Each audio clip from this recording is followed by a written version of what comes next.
வணக்கம். இது தமிழ் நியூஸ் கோனரின் இன்றைய பிரதான செய்திகள். முதலில் தலைப்புச் செய்திகள். அரசாங்கத்தின் உண்மை முகம் இதுதான். வீதிக்கு இறங்கி மக்களிடம் கேட்டு பாருங்கள். திடீரென கொந்தளித்த மகிந்த ராஜபக்ச. காதல் பெயரில் கொடூரம். 11 வயது சிறுமிக்கு நேர்ந்த கதி. தமிழர் பகுதியில் சம்பவம் நடந்தது என்ன? நான் அரசியலில் இருக்க மாட்டேன், ஆனால் நீங்கள் என்னை பார்ப்பீர்கள். அர்ச்சுனா எம்பியின் மர்ம பேச்சு.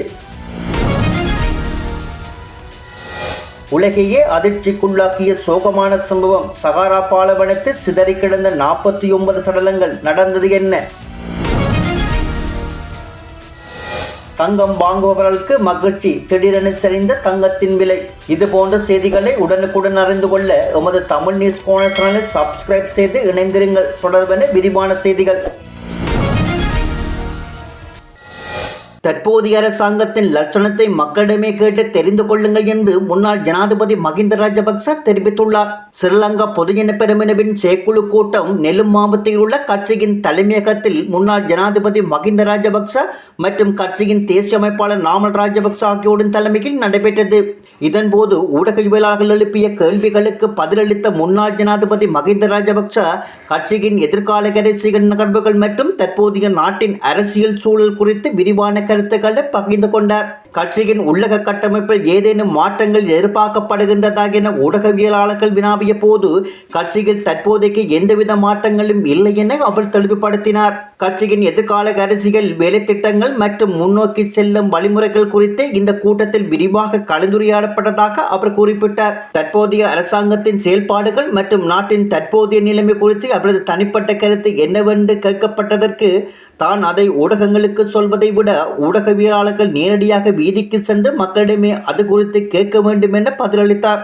இதன் மூலம் தற்போதைய நாட்டின் நிலைமை குறித்து மக்கள் மத்தியிலேயே உண்மையான அதிருப்தியும் கருத்தும் நிலவுகிறது என்பதை அவர் மறைமுகமாக சுட்டிக்காட்டியுள்ளார். காதலனால் வீட்டிலிருந்து சிறுமி கடத்தி சென்று கூட்டு பாலியல் துஷ்பிரயோகத்திற்கு உட்படுத்திய சம்பவத்துடன் தொடர்புடைய 25 வயதுடைய இளைஞனை 14 நாட்கள் விளக்கமறியலில் வைக்குமாறு கல்முனை நீதிவான் நீதிமன்றம் உத்தரவிட்டுள்ளது. அம்பாறை கல்முனை தலைமையக போலீஸ் பிரிவுக்குட்பட்ட புறநகர் பகுதியில் உள்ள வீடு ஒன்றில் கடந்த புதன்கிழமை இரவு இச்சம்பவம் இடம்பெற்றுள்ளது. இதுகுறித்து பாதிக்கப்பட்ட சிறுமியின் தரப்பால் மறுநாள் வியாழக்கிழமை முறைப்பாடு செய்யப்பட்டது. வெள்ளிக்கிழமை 5 கல்முனை நீதிமன்றம் நீதிவான் முன்னிலையில் சந்தக நபர் ஆயப்படுத்தப்பட்ட போதே அவரை 14 நாட்கள் விளக்கமறியலில் வைக்க நீதிவான் உத்தரவிட்டார். சம்பவம் தொடர்பில் மேலும் தெரிய வருகையில் கல்முனை மாநகர பகுதியில் உள்ள ஆடை விற்பனை நிலையம் ஒன்றிற்கு கடந்த 2 மாதங்களுக்கு முன்பு பாதிக்கப்பட்ட 16 வயதுடைய சிறுமி தனது தாயாருடன் ஆடை கொள்வனவுக்காக சென்றுள்ளார். அப்போது அங்கு பணியாற்றிய இளைஞனுக்கும் சிறுமிக்கும் இடையே காதல் ஏற்பட்டு தொலைபேசி எண்களும் பரிமாற்றப்பட்டு தொடர்பில் இருந்துள்ளனர்.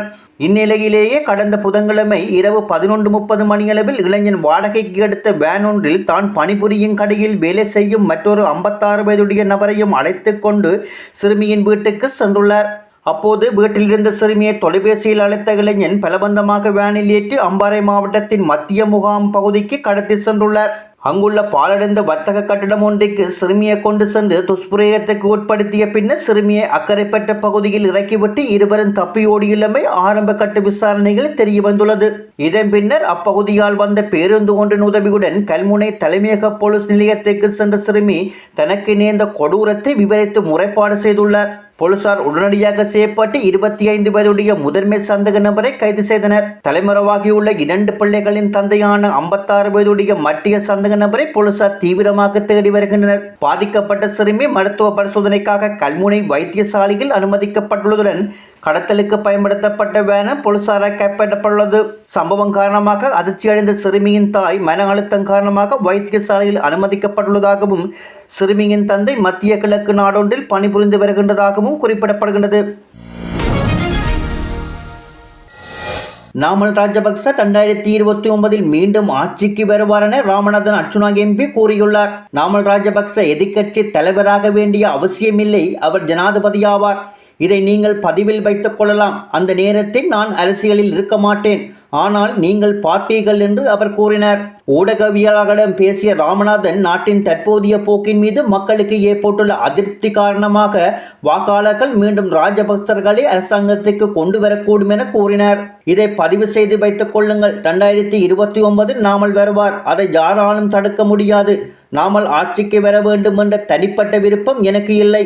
ஆனால் நாடு இருக்கும் நிலையை பார்த்தால் மக்கள் அதை மீண்டும் ராஜபக்சர்களிடமே ஒப்படைப்பார்கள். தற்போதைய எதிர்க்கட்சியையும் விமர்சித்தார். ஒரு திறமையான எதிர்க்கட்சி தலைவர் வலுவானவராகவும் வெளிப்படையாக பேசக்கூடியவராகவும் இருக்க வேண்டும் என்று அவர் கூறினார். எங்கள் எதிர்க்கட்சி தலைவர் சயித் பிரேமதாசாவிடம் உள்ள பிரச்சனை என்னவென்றால் அவர் மிகவும் வெண்மையானவர். நீங்கள் எதிர்க்கட்சியில் இருக்கும் போது பூங்கொத்துகளை வீச முடியாது, செங்கைகளைத்தான் வீச வேண்டும். நாட்டில் தற்போது வலுவான எதிர்க்கட்சி தலைவர் யாரும் இல்லை என்றும் அவர் உரிமை கோரினார். நாடாளுமன்ற உறுப்பினர் சாமர சம்பத்தின் பேச்சுத்திறனை பாராட்டிய அதேவேளை தலைவருக்கு தேவையான ஏனைய குணங்கள் அவரிடம் இல்லை என்றும் ராமநாதன் குறிப்பிட்டார். நாமல் ராஜபக்ச ஒரு தகுதியான எதிர்க்கட்சி தலைவராக இருப்பாராக என்று கேட்டதற்கு ராஜபக்சவிற்கு அந்த பதவி தேவையில்லை என்றும் ராமநாதன் கூறினார். சகாரா பாலைவனத்தினூடாக பயணித்துக் கொண்டிருந்த லொரி ஒன்று இயந்திர கோளாறுக்குட்பட்டதால் அதில் பயணித்த 49 பேர் கடும் தாக்கம் காரணமாக உயிரிழந்துள்ளதாக வெளிநாட்டு ஊடகங்கள் செய்தி வெளியிட்டுள்ளன. அவர்களின் சடலங்கள் மீட்கப்பட்டுள்ளதாக தெரிவிக்கப்பட்டுள்ளது. மாலி மற்றும் அல்ஜீரியா எல்லைக்கு அருகில் அமைந்துள்ள அசமகா பகுதியிலிருந்து மேற்கே 80 கிலோமீட்டருக்கும் அதிகமான தூரத்தில் இந்த லொரி இயந்திர கோளாறு காரணமாக நிறுத்தப்பட்டுள்ளது. உயிரிழந்த அனைவரும் நைஜீரியா நாட்டவர்கள் என்பதுடன் அவர்கள் மாலி நாட்டில் நடைபெற்ற மத வழிபாட்டு நிகழ்வொன்றில் கலந்து கொண்டு விட்டு மீண்டும் தமது நாட்டுக்கு திரும்பிக் கொண்டிருந்த போது இந்த சம்பவம் இடம்பெற்றுள்ளது. இருப்பினும் இந்த விபத்திலிருந்து 2 மாத்திரமே உயிர் தப்பியுள்ளனர். அவர்கள் தண்ணீரை தேடி 50 கிலோமீட்டருக்கும் அதிக தூரம் கால்நடையாகவே பயணித்து பின்னர் அசமகா பகுதியை சென்றடைந்துள்ளனர். அவர்கள் அதிகாரிகளுக்கு வழங்கிய தகவல்களின் அடிப்படையில் உடனடியாக செய்யப்பட்ட நைஜீரியா நிவாரண குழுவினர் குறித்த இடத்தை வந்தடைந்துள்ளனர்.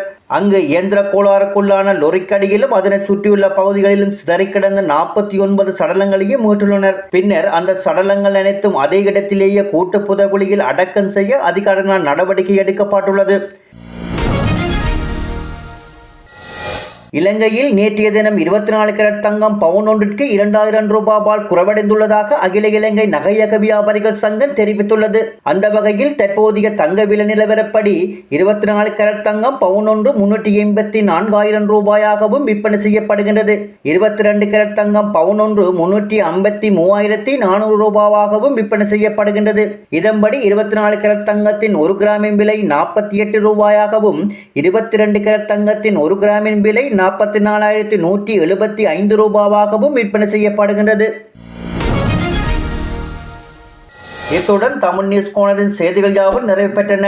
இது போன்ற செய்திகளை உடனுக்குடன் அறிந்து கொள்ள எமது தமிழ் நியூஸ் கோனர் சேனலை சப்ஸ்கிரைப் செய்து இணைந்திருங்கள். நன்றி.